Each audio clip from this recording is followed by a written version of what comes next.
Santiago capítulo 1, verso 17. Dice, amados hermanos míos, no erréis, toda buena dádiva y todo don perfecto desciende de lo alto, del Padre de las luces, en el cual no hay mudanza ni sombra de variación. Este texto nos habla acerca de la inmutabilidad de Dios. La inmutabilidad de Dios. En otras palabras, habla acerca de que Dios no cambia. En Él no hay mudanza, no hay sombra de variación. Y miremos lo que significa la inmutabilidad de Dios. Es una de las excelencias que distingue al Creador de su criatura. Dios es el mismo perfectamente, no está sujeto a cambio alguno en todo su ser. Por ello es que Moisés en Deuteronomios 32, él lo compara a una roca. Dice el verso 4, él es la roca cuya obra es perfecta, porque todos sus caminos son rectitud. Dios de verdad, sin ninguna iniquidad en él, es justo y recto. Ese es nuestro Dios. En primer lugar, Dios es inmutable en esencia. Oiga, Dios es inmutable en esencia. Su naturaleza y ser son infinitos. No hubo tiempo en que Él no existiera y nunca dejará de existir. Es el único. Oiga, Dios es el único que pudo decir que Él es el que es. Por eso cuando Moisés le dijo a Dios, mire, usted me dice que me presente ante los hijos de Israel y que les dé el mensaje que usted me dio, pero ellos me van a preguntar, ¿quién me envió? ¿Cómo se llama el Dios que me dio esa comisión? Entonces Dios le dijo, diles que yo soy el que soy. Oiga, que el yo soy te ha enviado a ellos. Nadie, absolutamente nadie puede decir yo soy. Oiga, nadie. Porque tan pronto la persona diga yo soy, ya no es el mismo. Ya está más viejo, ya tiene más canas, ya está más arrugado o está a punto de morir. Pero Dios sí puede decir yo soy el que soy, porque Él no cambia. Él es el mismo ayer, hoy y por todos los siglos. Dios nunca ha evolucionado, no ha crecido, no ha mejorado. Lo que Él es hoy lo ha sido siempre y lo será. Dice Malaquías 3, verso 6. Porque yo Jehová no cambio. Por esto, hijos de Jacob, no habéis sido consumidos. Mira, hermano, que Dios no cambia. Y Él dice, es por eso que ustedes están de pie. Es por eso que ustedes siguen vivos. Porque yo no cambio. Lo que Él ha dicho, Él lo cumple. Siempre, siempre sostiene su gloriosa y santa palabra. Entonces, como Él no cambia, nosotros estamos vivos y tenemos una esperanza bienaventurada que solo Dios nos ha podido dar. En segundo lugar, Dios es inmutable en su consejo. Oiga, en segundo lugar, Dios es inmutable en su consejo. O sea, su voluntad jamás cambia. Sin embargo, algunos dicen, bueno, pero entonces explíqueme por qué la Biblia dice que Dios se arrepiente. Porque es verdad, la Biblia dice que Dios se arrepiente. Primer libro, capítulo 6, el verso 6 dice, y se arrepintió Jehová de haber hecho hombre en la tierra, y le dolió en su corazón. Se arrepintió de haber hecho hombre en la tierra y le dolió en su corazón. Se dice que Dios se arrepintió. Pero en Números, capítulo 23, verso 19 nos dice, Dios no es hombre para que mienta, ni hijo de hombre para que se arrepienta. Él dijo y no hará. Habló y no lo ejecutará. Entonces note que en Génesis dice que Dios se arrepintió de haber hecho hombre sobre la tierra. Y el Número dice que Dios no es hombre ni hijo de hombre para que se arrepienta. Algunos piensan que es que la Biblia se contradice, pero la Biblia no se contradice. Se contradice la mente finita del ser humano. La explicación de estos dos textos es muy sencilla. Note bien, en un texto dice Dios se arrepintió, en otro texto dice Dios no se arrepiente. Entonces, ¿cuál es la explicación de estos dos textos? Muy sencilla, es que cuando Dios habla de sí mismo, Él utiliza el lenguaje que nosotros conocemos, o sea, utiliza nuestro propio lenguaje para que nosotros le entendamos. De lo contrario, nosotros no le entenderíamos a Él. Por ejemplo, San Juan 4:24 nos dice, Dios es espíritu y los que le adoran en espíritu y en verdad es necesario que adoren. Textualmente el Señor dice que Dios es espíritu. Dice, Dios es espíritu. Pero Él se describe a sí mismo como vestido de miembros corporales, como ojos, orejas, manos, pies. Habla de sí como despertando. En otras palabras, como alguien que está dormido y despierta, según el Salmo 78, verso 65, dice, entonces despertó el Señor, como quien duerme, como un valiente que grita excitado del vino.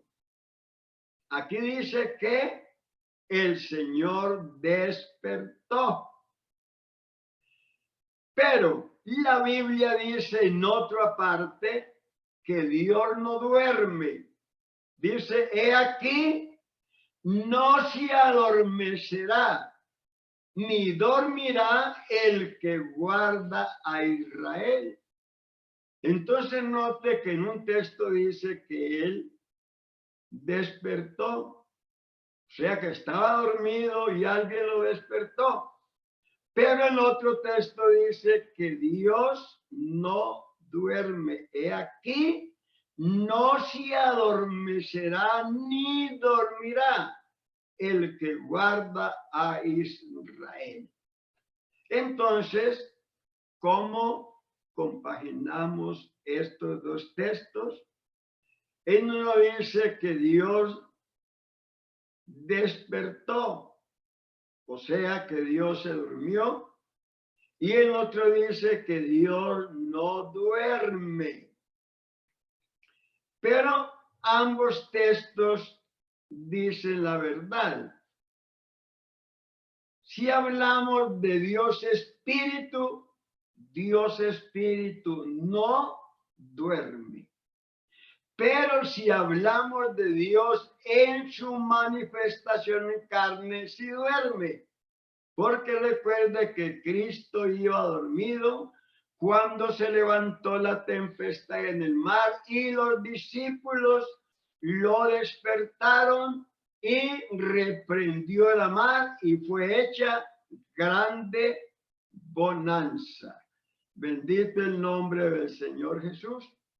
Además, habla de Dios madrugando, no solo que duerme, sino que también madruga. Jeremías 7, verso 13. Ahora pues, por cuanto habéis vosotros hecho todas estas obras, dice Jehová, y bien que os hablé madrugando para hablar, no oísteis, y os llamé y no respondisteis. O sea que Dios madruga para hablarle al ser humano, para invitar al hombre para que se vuelva a él. Dios madruga. Pero si hablamos acerca de que Dios se arrepiente, que Dios sí cambia, escuche bien, pero no es Dios el que cambia. Oiga, no es Dios el que cambia. Cuando dice que Dios se arrepintió, que Dios cambió, no fue Dios el que cambió, sino el hombre. El que cambia es el hombre. Y cuando el hombre cambia, oiga, cuando el hombre cambia, se encuentra con un Dios diferente. Oiga, cuando el hombre cambia, se encuentra con un Dios diferente. Leamos en Jonás capítulo 3, verso 9 y verso 10. Dice, ¿quién sabe si se volverá y arrepentirá Dios, si apartará del furor de su ira y no pereceremos? Y vio Dios lo que hicieron, que se convirtieron de su mal camino y se arrepintió del mal que había dicho les había de hacer y no lo hizo. ¿Quién fue realmente el que cambió? Dios había determinado destruirlos durante 40 días por causa de su pecado. Esa era la determinación de Dios. Ese fue el mensaje de Jonás. De hoy en 40 días Nínive será destruido.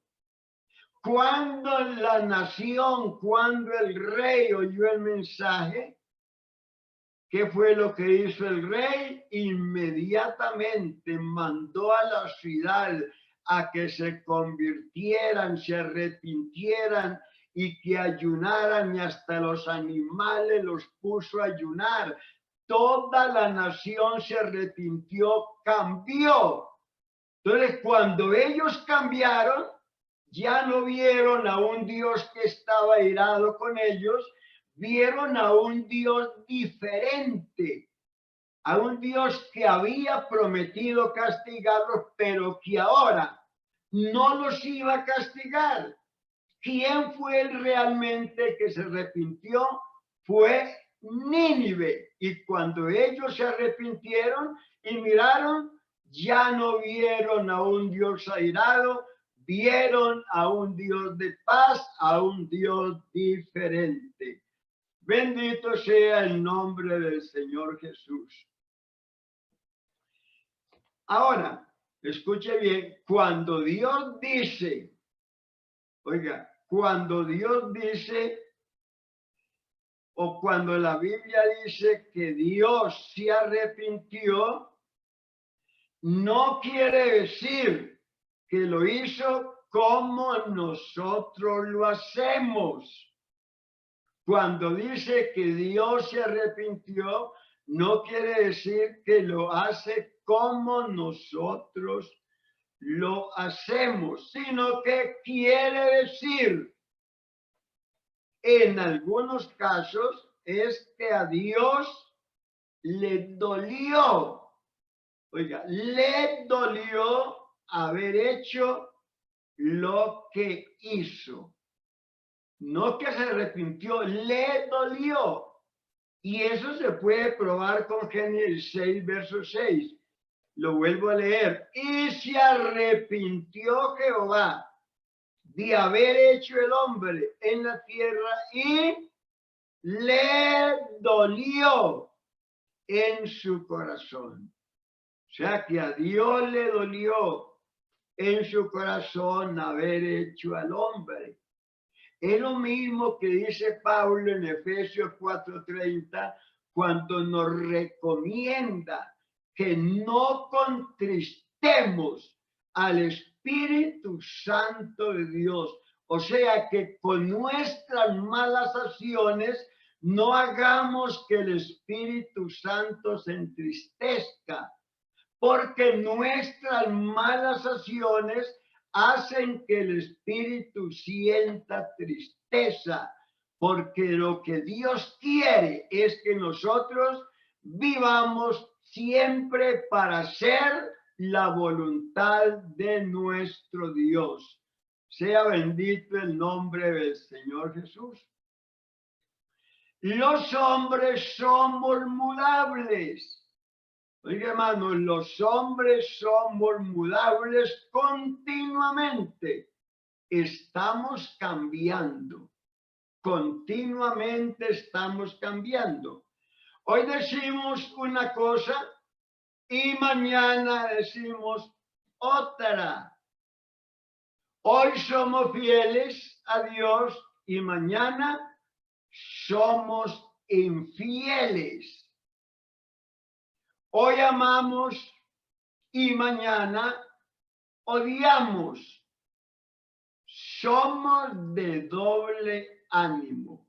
Santiago 1, verso 8 dice, el hombre de doblado ánimo es inconstante en todos sus caminos. Somos como Israel, que claudicaba entre dos pensamientos. Un día adoraban a Jehová y otro día adoraban a los Baales. Hacía lo que hacía ese animalito negro que Noé soltó del arca para que fuera a ver si las aguas ya se habían retirado. Y ese animalito que le gusta comer carroña se iba del arca y luego regresaba al arca. Oiga, se iba, se alimentaba de carroña y luego regresaba también a comer en el arca. Y por último, ¿qué hizo? se quedó comiendo carroña. Por eso siempre se dice que el hermano, nosotros debemos ser fieles, no tener un pie en la iglesia y otro pie en el mundo. Tenemos los dos pies en la iglesia o los dos pies en el mundo, pero no podemos ser cristianos y a la vez ser mundanos. Debemos ser realmente lo que Cristo dice que nosotros somos. Somos justos, somos santos, somos hijos de Dios, somos realmente la niña de los ojos de nuestro Dios, somos su única, su perfecta, su amada, somos su iglesia. Bendito el nombre del Señor Jesús. Por eso, como somos tan cambiantes, entonces por eso es que Dios nos dice que no confiemos en el hombre. Por eso, que no confiemos en el hombre. Salmo 143, verso 6. No confiéis en los príncipes, ni en hijo de hombre, porque no hay en él salvación. Porque la gente, los humanos, nos pueden amar hoy y odiarnos mañana. Hoy nos aman, mañana nos odian. Mire, cuando Cristo entró en un pollino, hijo de Asna, a Jerusalén, la multitud gritaba: Hosana, Hosana, bendito el que viene en el nombre de Dios. Había grito de adoración, grito de alabanza, grito de victoria. Pero esos mismos que estaban gritando: Hosana, bendito el que viene en el nombre de Dios, en poco tiempo, pero muy poco tiempo, estaban gritando: crucifícale, crucifícale. No queremos que Él reine sobre nosotros. Eran exactamente los mismos. Pero el amor de Dios por nosotros no cambia. Sigue siendo el mismo. Jeremías 31, verso 3. Jehová se manifestó a mí hace ya mucho tiempo diciendo: con amor eterno te he amado, por tanto te prolongué mi misericordia. ¿Por qué nos prolongó su misericordia?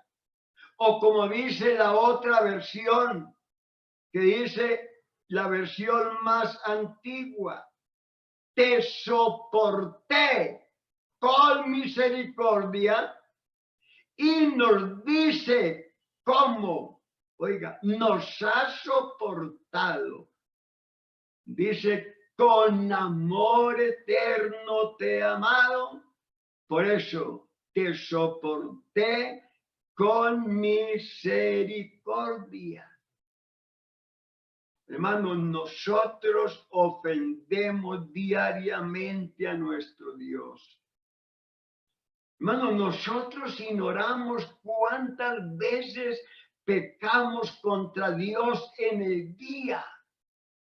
Y hermano, no olvide que no existe ningún pecado venial. Para Dios todo pecado es mortal, porque la paga del pecado es muerte.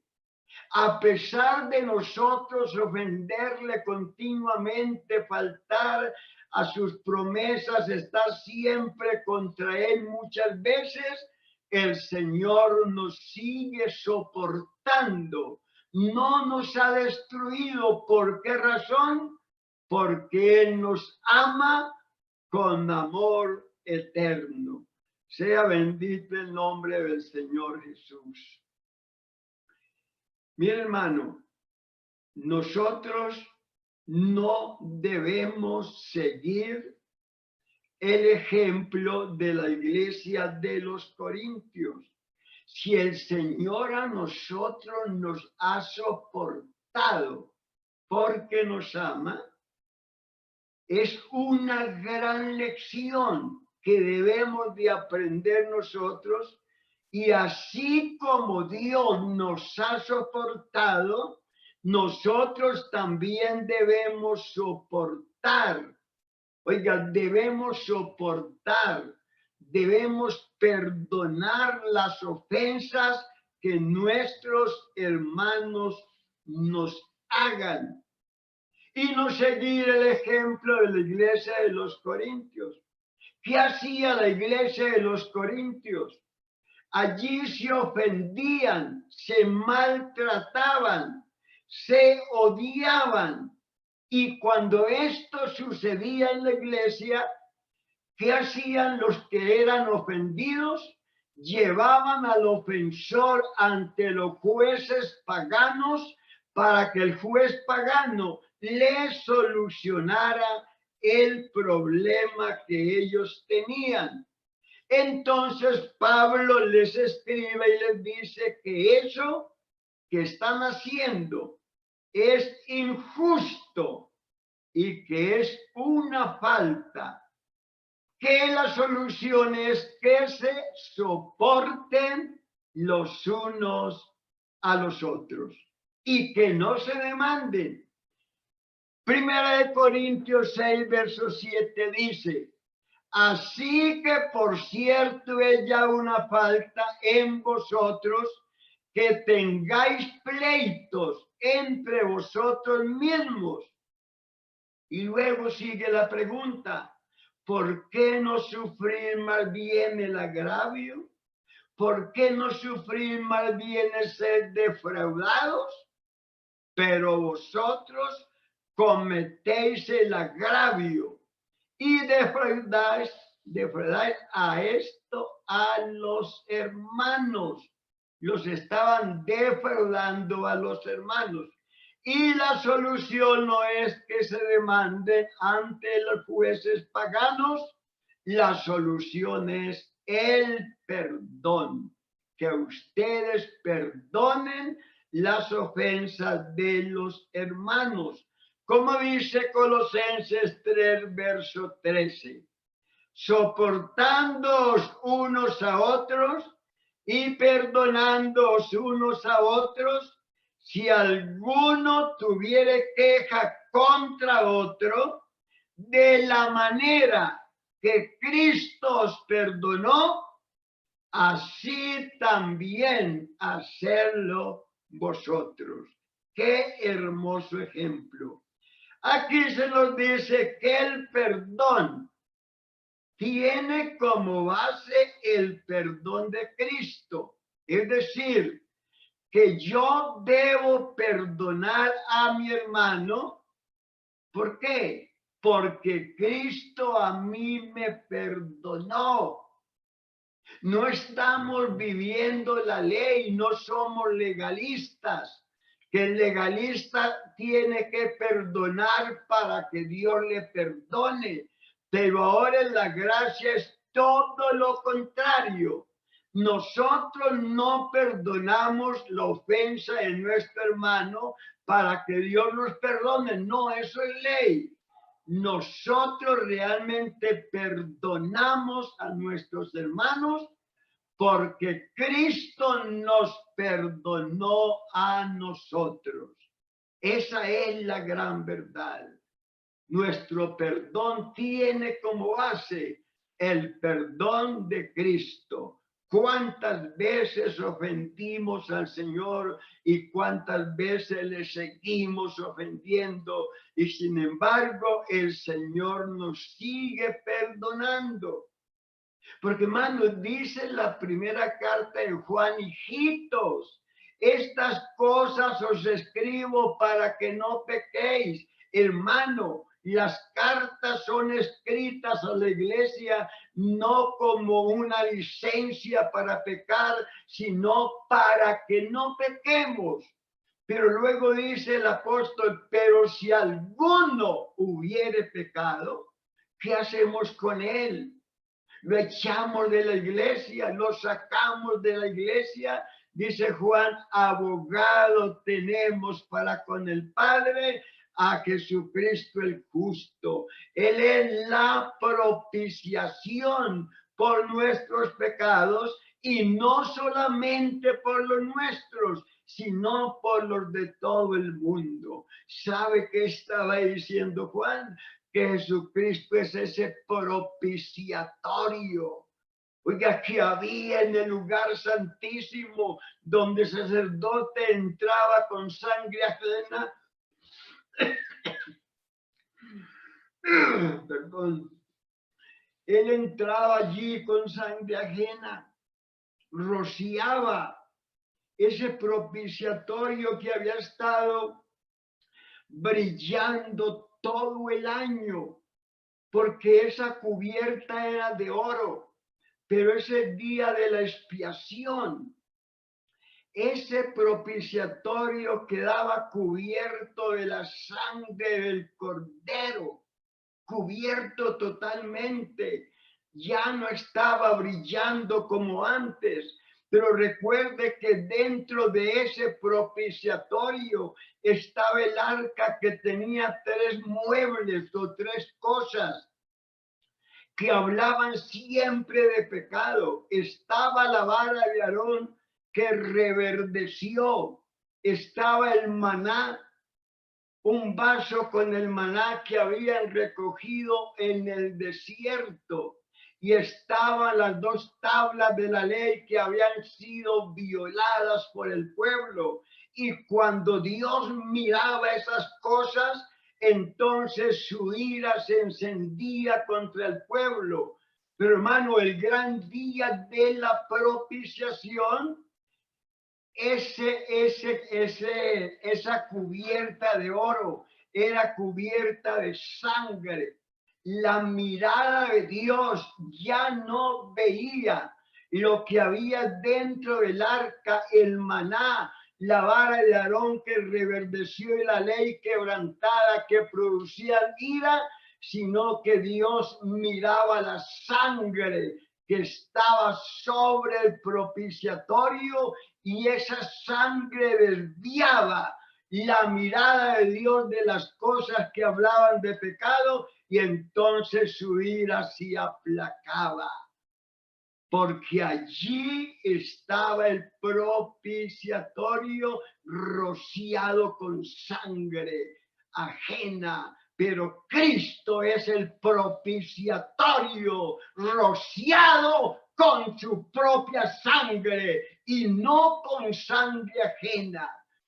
Por eso, hermano, dice, si alguno hubiere pecado, tenemos un abogado, a Jesucristo el justo. Él es el propiciatorio. Bendito sea el nombre del Señor Jesús. Por eso, hermano, el perdón a nuestros hermanos tiene como base ese propiciatorio, ese perdón que el Señor Jesús nos ha regalado. Así que, hermano, nosotros perdonamos porque Cristo nos perdonó. Mira, hermano, la Biblia nos enseña que cuando hay problemas entre los hermanos, el hermano más espiritual, oiga bien, el hermano más espiritual debe tomar las cartas en el asunto y arreglar el problema. Ser espiritual es un privilegio, pero es una gran responsabilidad, porque cuando hay problemas entre los hermanos, el hermano más espiritual, más espiritual, es el que debe tomar cartas en el asunto y arreglar el problema que ellos tienen. Ejemplo, cuando hubo problema entre los pastores de Abraham y los pastores de Lot, hubo un gran problema. La pregunta es, ¿quién fue el que tomó cartas en el asunto para arreglar el problema? ¿Quién estuvo dispuesto a pagar el precio? Fue el hombre más espiritual, que era Abraham, porque Abraham era el hombre espiritual, Lot era el hombre carnal. No fue el hombre carnal el que hizo algo para que el problema se arreglara, fue el hombre espiritual que le dijo a su hermano, Génesis 13, verso 7, y hubo contienda entre los pastores del ganado de Abraham y los pastores del ganado de Lot. Y el cananeo y el fereceo habitaban en la tierra. Entonces Abraham dijo a Lot, no hay ahora altercado entre nosotros dos, entre mis pastores y los tuyos, porque somos hermanos. ¿No está toda la tierra delante de ti? Yo te ruego que te apartes de mí. Si fueres a la mano izquierda, yo iré a la derecha. Y si tú a la derecha, yo iré a la izquierda. Aquí el que tomó cartas en el asunto fue el hombre espiritual y estuvo dispuesto a pagar el precio, con tal de que entre ellos hubiere realmente paz. Hermano, qué ejemplo tan hermoso. Y recuerde que nosotros somos hijos de Abraham. Debemos seguir sus pisadas y hacer las obras que hizo Abraham.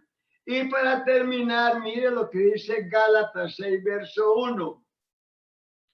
Vea lo que dice allí. Hermanos, si alguno fuere sorprendido en alguna falta, oiga, en alguna falta, vosotros que sois espirituales, habla con el espiritual, restaurarle con el espíritu de mansedumbre, considerándote a ti mismo, no sea que tú también seas tentado. A veces sucede lo contrario, que si nos damos cuenta de un hermano que ha cometido alguna falta, en vez de restaurarle con el espíritu de mansedumbre, entonces lo ayudamos a irse al abismo, lo escarnecemos, lo criticamos, hablamos mal de él, regamos el cuento a toda la iglesia. Pero hermano, lo que dice allí es que ese espiritual lo restaure con el espíritu de mansedumbre, considerándote a ti mismo, poniéndote los zapatos de esa persona que ha fallado. Y en vez de escandalizarlo, decir, gracias Señor, porque por tu gracia yo estoy en pie, porque yo podría ser ese hermano que está pasando por ese momento difícil, pero Señor, gracias te doy porque tú me has sostenido y ayúdame, Señor, para poder servir de bendición para este hermano que está fallando y poderlo restaurar y cumplir lo que dice la Biblia, la ley del Señor. Sobrellevar los unos las cargas de los otros y cumplir así la ley de Cristo, porque a paz nos llamó el Señor. Hermano, nosotros podemos hacer esto porque tenemos la bendición de un Dios que no cambia. y somos cambiantes. Hoy decimos una cosa y mañana otra, pero hermano, el Señor Jesús nos puede ayudar, nos puede dar esa fuerza suficiente para nosotros también poder hacer las cosas conforme a la voluntad de Dios y que realmente podamos tener en nuestra mente que nuestro hermano, que mi hermano, que mi hermana, que nosotros somos uno, en Cristo somos uno y que cuando Cristo venga, todos los que somos su cuerpo queremos irnos con él. Que el Señor Jesús nos continúe bendiciendo y hermanos, les deseo una feliz noche y que el Señor vigile nuestro sueño.